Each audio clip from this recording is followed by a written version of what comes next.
şəhid Sadıq Sədri Rövşən oğlunun atası Rövşən müəllimə dəvət edirəm.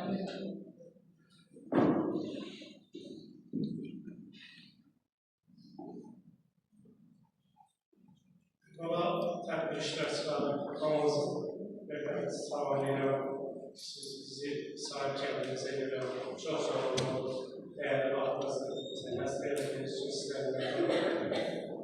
İkincisi, bu tədbiri təşkil edənlərə xanımlar, gönül xanımlar, çox sağ olun. Zabitlər evinin rəhbərliyinə, işçilərlə öz minnətdarlığımı bildirirəm. Əvvəla onu deyim ki, şəhidlər ölməz, vətən ölməz. Bu sözlər çox deyiləcək. Allah Teala'dan arzum odur ki, bir də bizə şəhid göstərməsin, şəhidlik göstərməsin.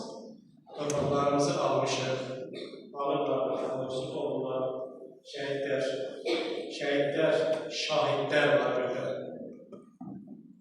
Canlı şahidlər, qazilərimiz, onlara can sağlığı arzu edirəm, şəhid ailələrinə uzun ömür səbr edirəm ki, biz evlatlarımızı yaşadıq.